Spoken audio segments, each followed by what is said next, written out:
So I was having an online discussion with someone I know, and we were talking about the topic of the whole kid in the candy store phase, which I've talked about in the past in more detail. And it seems to be a phase, as I've said before, that most men, and by most I mean like 95%, seem to go through when they move to the Philippines, or even when they're here just on a 3-week vacation.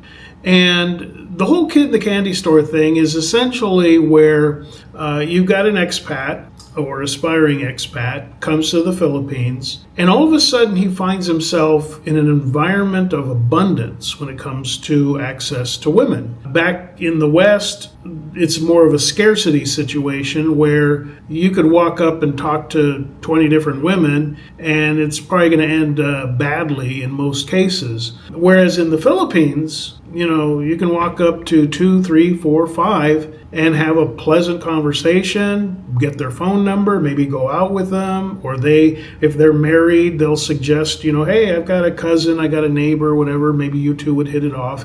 It'll end up being more of a pleasant outcome. And so my buddy and I, we were talking, and, he's been here roughly, I believe, almost coming up on 4 years now. And, now he's in a very good, solid relationship. It's been going for quite a while. And, she's like in her 30s, early 30s. And, seems to really, have a good head on her shoulders. She's got a college degree and, all this kind of stuff. Just a good woman, a good companion, somebody that makes his life more peaceful. So he was watching my videos and just we were ruminating back and forth back then before he arrived about all the different principles I've covered. And some of the more important ones being to take your time, if you're going to meet a Filipina and get serious about her, really take the time to vet her out, make sure that she's a quality woman, somebody of decent character. Nobody's perfect, but at least somebody that is not a crazy woman or a woman with an agenda. And we went through a lot of topics, months before he arrived. And what we were talking about recently is looking at all this in hindsight. So like I said, now he's in a good relationship. But for the first 2.5 years or so, he got off the plane, got himself an apartment, settled in, and then proceeded to do the exact opposite of everything he knew intellectually to be the right approach.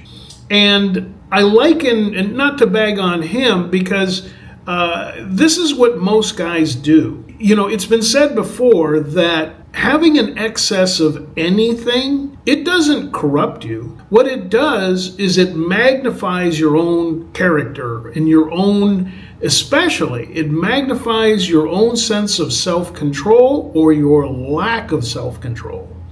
So you can probably, think back on people you've known or yourself who suddenly had a shift where all of a sudden they had too much time on their hands. Or they started consuming too much alcohol all of a sudden. Or maybe they suddenly got a position in the company you worked at where they were given a lot more power over their peers all of a sudden with a promotion. It could be excess money, like I said. It could be anything, but when it's in excess, this is when you find out what a person is made of. So what happens with many men is they're in the West, it's a scarcity environment, and all of a sudden they're here in the Philippines, it's an abundance environment when it comes to chatting with women, setting up dates, starting relationships. So with my buddy, he went through a lot of the mistakes most guys make. So he gets settled in, and for the first 1.5 years, it was pure chaos. He ended up, we kept in touch, and he would update me as he went along in his new expat journey. And, like some of the Filipinas he met, he moved them into his apartment within a week. One moved in like the first date. Like after the date, she came to his place, stayed the night, came back the next day with more clothes, and next thing you know, she was moved in. He dated younger women, and found that they look pretty on the outside, but there's no getting around the fact that they don't have any life experience. They're not a mature 40-year-old on the inside. There's a whole lot of drama and immaturity, surprise, surprise, that you end up having to deal with. Things that you think are normal or to be expected in a relationship, like not cheating. To her, it's just, again, as a 19-year-old, she's just like, well, yeah, we're in a relationship, but I had an opportunity to meet this guy, so I just met him. She just really isn't connecting the dots. So he kind of did what a lot of guys do. They stumble forward because of opportunity. All of a sudden they're in the Philippines and there's this opportunity, and he talks to this pretty girl and he goes out with her and brings her back to the apartment. You've got all these variables, most of them making for a bad situation. Maybe she's got money requests that she starts hitting him up with, with the whole approach of, well, you're my boyfriend and I'm your girlfriend, so don't you care about what my needs are and financial and all this? Don't you want to help me? Guys that they'll meet a Filipina even online or in person, and within like a day or two, they're throwing out to him, oh, I love you. And then these guys just out of habit or whatever, desperation of fear of losing her, they go, oh, I love you too. Well, man, now again, the hook is set, because now when she needs something later, it's like, well, you said you love me. You love me. You're not going to leave me hanging in the lurch financially. You got to help me, right? So these are all in hindsight or in a sober moment. Like right now, you're probably sitting there, in Canada, United States, Europe, whatever, and maybe you haven't gone to the Philippines yet, and you're watching videos about what to do, what not to do. And you're saying to yourself, oh yeah, when I get to the Philippines, I'm not gonna start bringing girls over right at the end of the date. I'm not gonna move them in. I'm not gonna do this, that. And then guys get here, and it's just like Mike Tyson said. Everybody's got a plan till they get punched in the face. And everybody's got a plan, and everybody knows what the right things are to do from listening to my channel and others. But then they get here and do the exact opposite. One lesson I learned from somebody when I was learning how to ride motorbike, which I didn't learn until I moved to Bohol in 2013, was he said, when you're going down the road and you see a dog run across the street, expect that there's going to be a second dog, because that dog's not running for no reason. It's usually some female in heat, and right after it is going to be the second dog, maybe even the third and the fourth dog. So he goes, don't think just because that dog went across the road, you're free and clear to just keep on going. He goes, hit your brakes, slow down, and I know so many times, it's going to be there's more dogs crossing the road. Why? Because that second, third, fourth dog has only got one thing on his brain, following that female. And that's what happens to a lot of guys when they get here. They will practically run into traffic. I mean, figuratively. They get so myopic and narrow tunnel vision on, oh my gosh, I could take this pretty Filipina back to my place. And whatever it takes to make that happen, they throw all caution to the wind. Everything they learned and studied before they got here gets chucked out the window, and pretty soon they're handing her money, or they started dating a married woman, or they're dating a Filipina who's got a pissed off, jealous, angry boyfriend.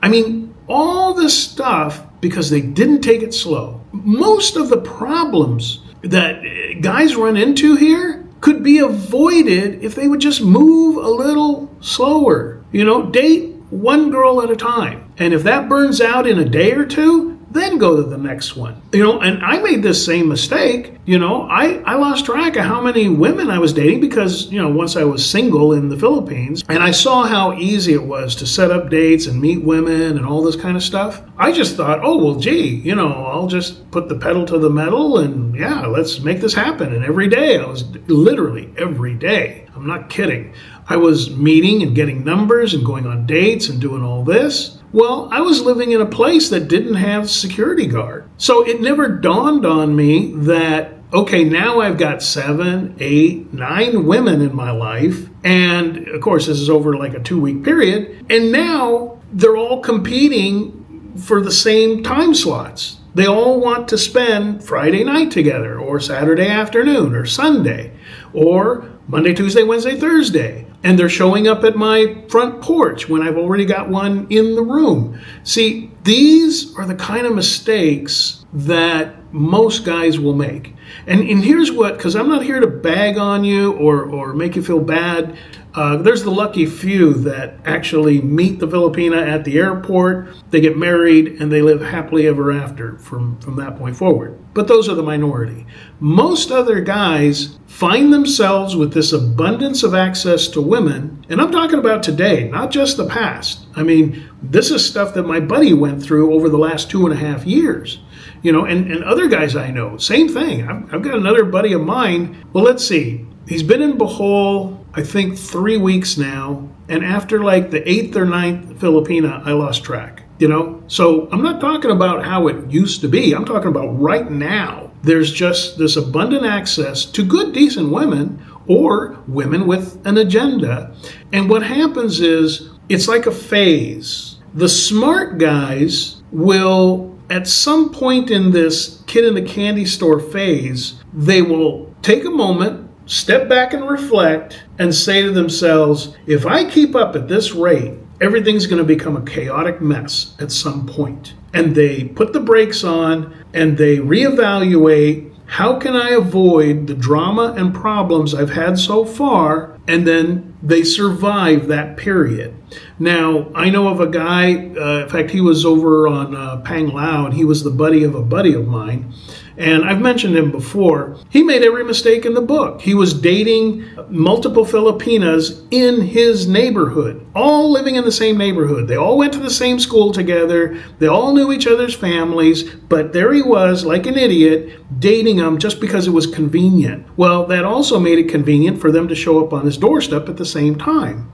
And on top of that, he was dating a married woman who has her husband living with her. Not married and separated, paper married. No, dating, going to bed with this married Filipino woman. And as if that wasn't dumb enough, he was broadcasting it like bragging about it. And they're at the local drinking hole, watering hole, the bar, where a lot of these same Filipinos who knew the married guy, they weren't impressed, and he ended up having to pack up and get the hell out of the Philippines. He went back to the United States. That's how much of a mess he made.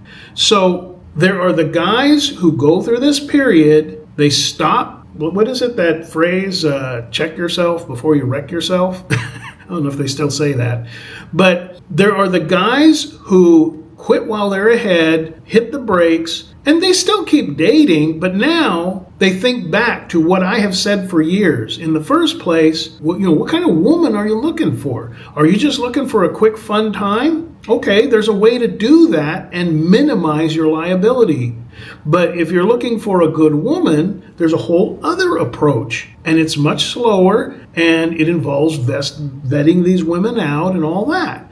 So you can only do the renegade chicks boy lifestyle for just a brief window before it starts really getting out of control. If you haven't come out here yet, whenever somebody usually comments and says, oh, I'm going to be there for my first time in November, December, January, whatever, I tell them, pace yourself. And I'm not kidding. Pace yourself. Take it slow. Keep your wits about you. This whole issue of self-control, you really, really got to think about that, not just while you're sitting there at home before you get here. Most especially, you have to employ it when you're here. When you're here in the Philippines, before you walk out the door to go out looking for dates or alcohol or whatever, you've really got to tell yourself, okay, I'm going to pace myself. I'm going to keep this under control. Because if you don't, once it gets out of your control, man, it's bad enough consequences in your own country.